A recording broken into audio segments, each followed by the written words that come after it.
Okay, so ito yung Tecno Phantom V Flip at ito yung pinaka-affordable na foldable ngayong 2023. Wala pa to sa kalahati ng presyo ng Samsung Galaxy Z Flip 5 at Oppo Find N3. Pero ang tanong, maganda rin ba? Makakamura ka o mapapamura ka? Pag-uusapan natin syempre after mong mag-subscribe. 300k na tayo at next goal na natin ang 500k. Bilang pasasalamat sa 300k subs, meron tayong pamigay na Tecno Pova 5 Pro. So kung hindi pa kayo nakakasali, follow nyo lang kami sa Facebook para sa details at para na rin sa mas marami pang tech updates. Okay, so pagdating sa unboxing experience, wala akong mairereklamo. Premium yung packaging ng Tecno dito. Kahit na, sabi ko nga kanina, hindi kamahalan yung presyo. Yung mismong box natin ay may leather-like texture na medyo similar sa mismong finish ng phone. Malambot sa kamay at masarap hawakan. Tapos sa loob niyan, makikita na rin agad natin yung phone. May makikita tayong warnings dito, mga bagay na hindi dapat gawin sa foldable phone natin. Tapos pagdating sa accessories, kumpleto pa rin naman. May dalawang box tayo dyan na may lamang case, SIM ejector tool, Type-C to Type-A cable, at syempre yung charger. At eto na nga, ang Tecno Phantom V Flip. At umpisahan muna natin to sa mga features na makukuha natin sa isang flip phone. Ano bang meron sa ganitong klase ng phone? Well, nag-search ako tungkol dito at eto yung mga nakuha ko. Una, yung clamshell clap experience. Satisfying kasi talaga yung pagsara natin ng flip phones kapag tapos na natin gamitin o di kaya ay kapag nag-end tayo ng calls. Next, yung different angle sa pagkuha natin ng photos and videos. Pwede mo itong ipatong sa table para makakuha ng ilang mga shots at hindi mo na kailangang isandal yung phone mo sa bote o sa kung ano paman. Dahil din sa cover screen, makakapag-take tayo ng selfies gamit ang main camera na of course, ay mas detailed at mas maganda yung quality. Pwede ka rin kumuha ng videos na para bang naka-camcorder kung trip mo yon. Siyempre, pag foldable yung phone mo, kakaiba ka rin. Hindi pa naman ganong karami ang naka-flip or fold dito sa Pilipinas. So, andyan pa rin yung, uy, ang angas ng phone ito, mga ganon.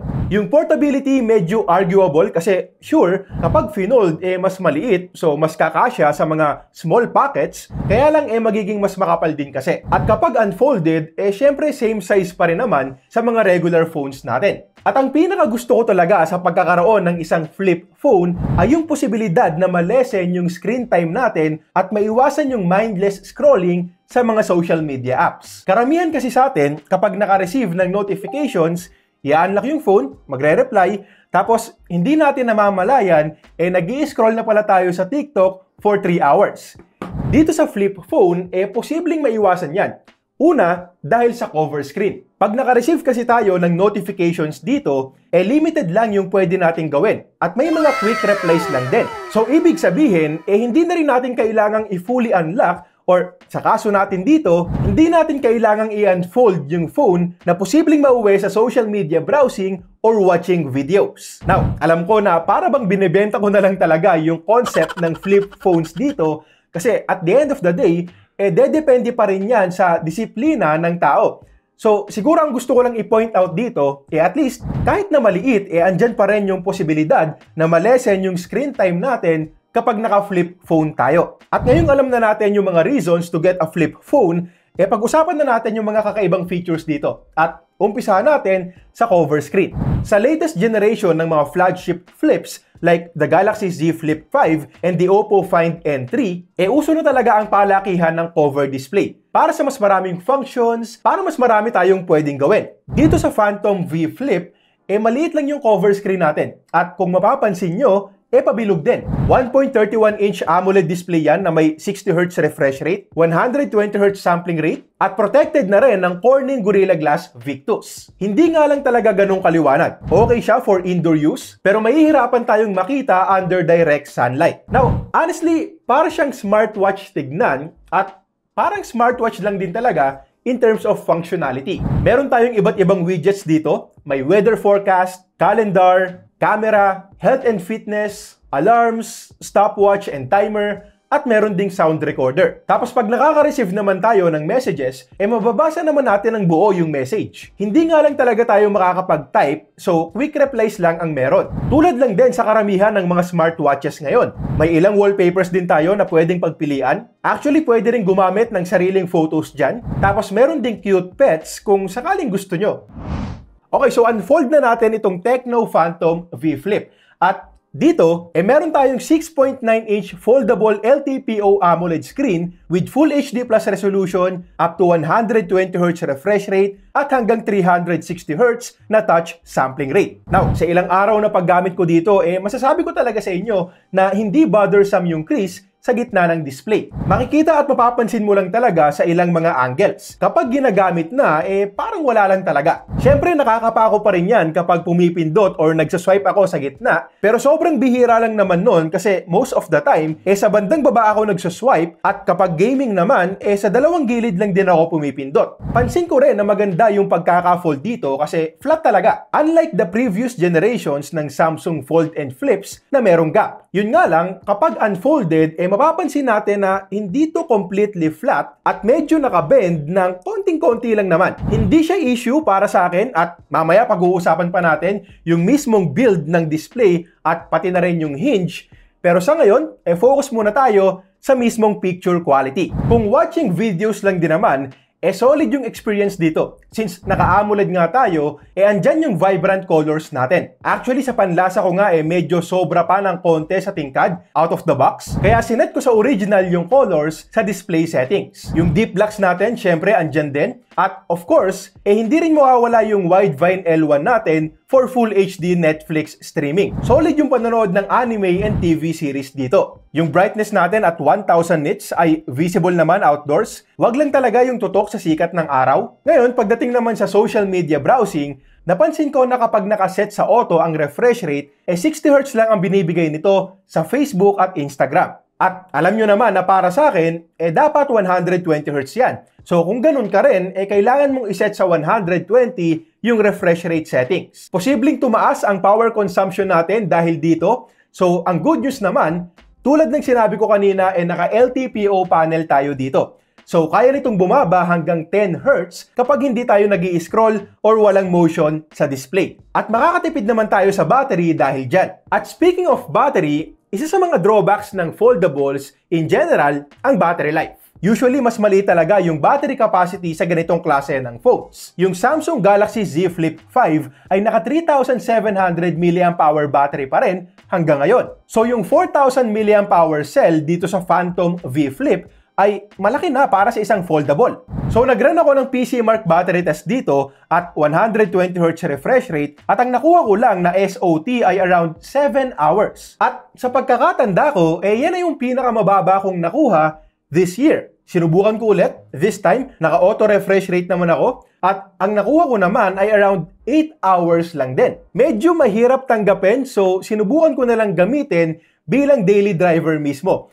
para malaman yung battery performance sa aktual na paggamit ko. At dito ko nakita na solid battery life naman pala. Well, hindi ako naglaro ng games nung mga araw na yan. Mostly social media browsing, 11/11 shopping, and Netflix streaming yung ginawa ko. But still, nakakuha ako dito ng around 6.5 hours na screen on time.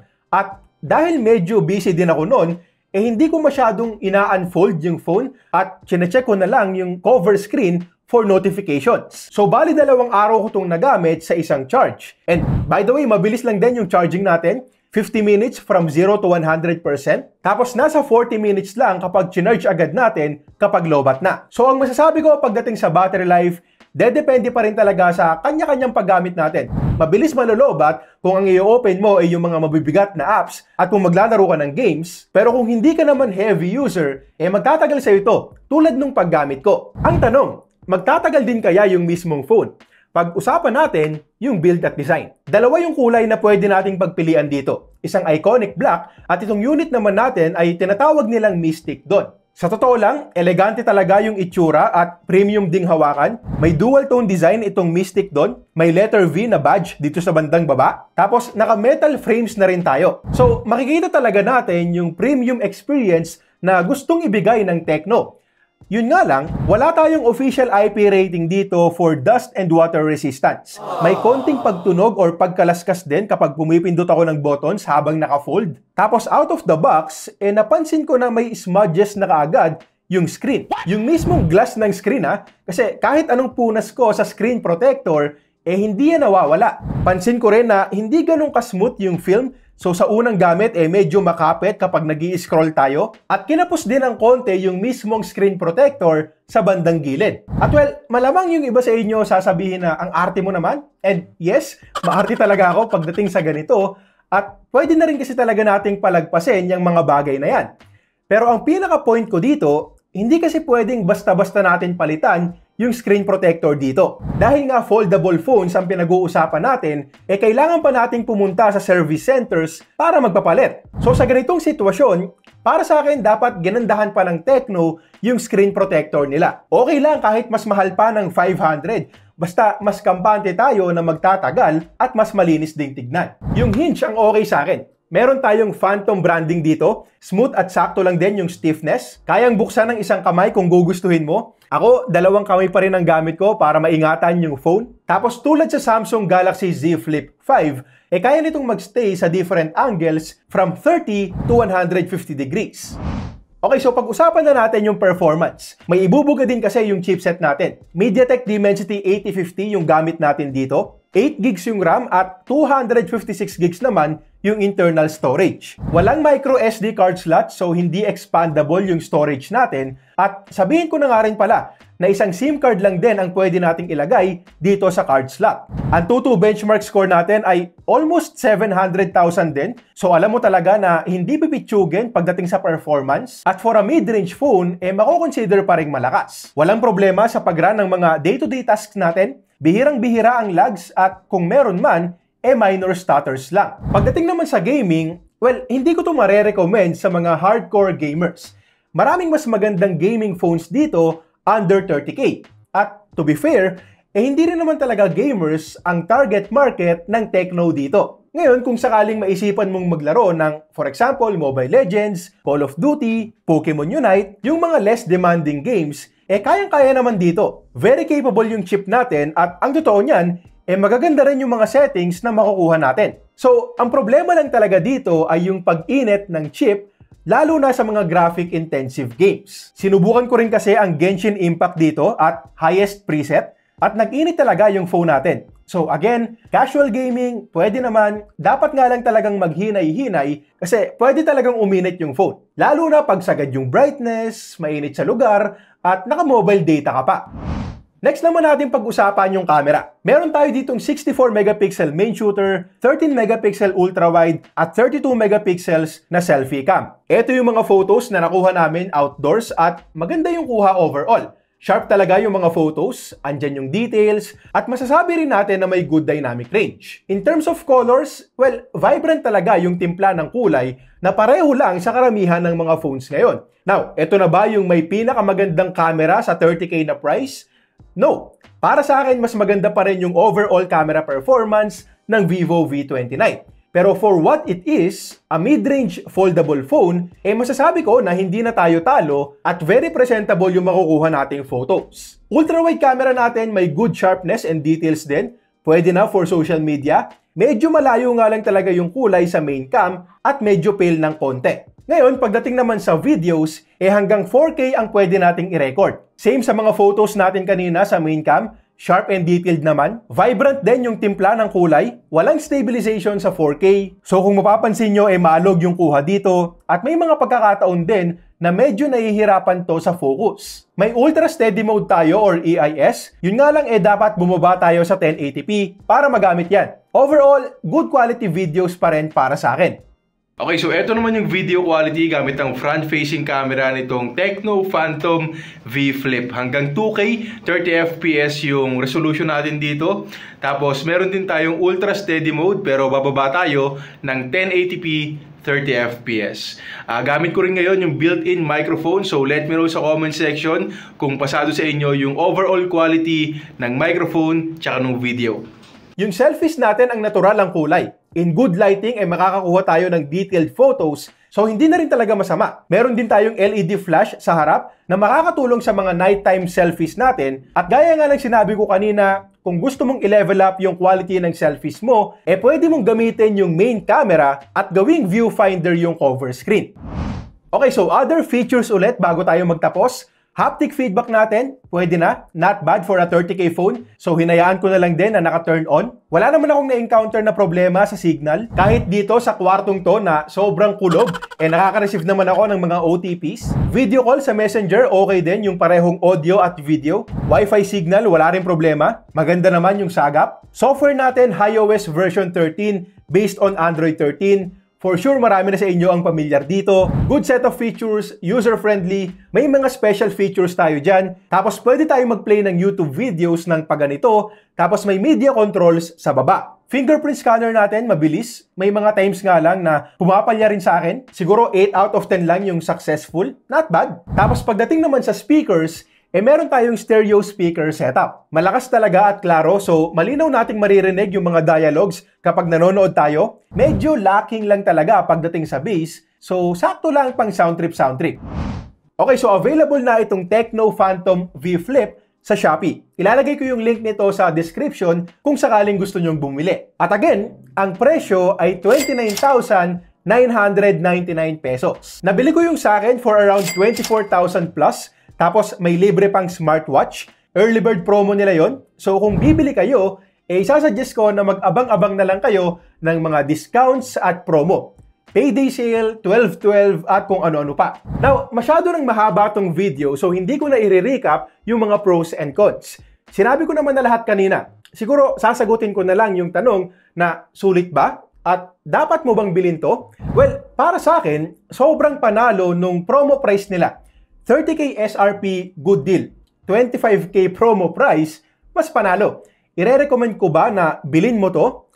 Oo, pero may pero. Oo, kung gusto mo talagang ma-experience ang foldable phones nang hindi ko magastos ng 60 to 70,000 pesos. Ito lang yung foldable under 30K. At sobrang natuwa ako dito kasi posibleng maging malaki talaga ang impact nito sa presyuhan ng mga foldable phones. Pero, bukod sa mga cons na nabanggit ko kanina, take note lang din na ito yung unang flip phone ng Tecno. So, kahit pa sabihin na sobrang dami nilang test na ginawa dito bago i-release sa market, syempre hindi pa rin mawawala yung konting duda natin in terms of durability. I mean, kahit nga Samsung na ginagawa na to for almost 5 years, may ilang units pa rin na nagkakaproblema. So, kung magpapaka-practical lang din naman tayo sa pagbili nito, siguro mas maigi kung aantayin na lang natin yung next version. Tignan muna natin kung walang magiging issue itong first batch ng foldables ng Tecno, saka tayo bumili. Pero kayo, ano sa tingin nyo? Willing ba kayong itry itong sulit flip phone ng Tecno? Or aantayin nyo na lang din yung next release nila? Let me know sa comment section at pag-usapan natin. Okay, so yun lang muna para sa ngayon. Again, nasa description yung link para makabili kayo.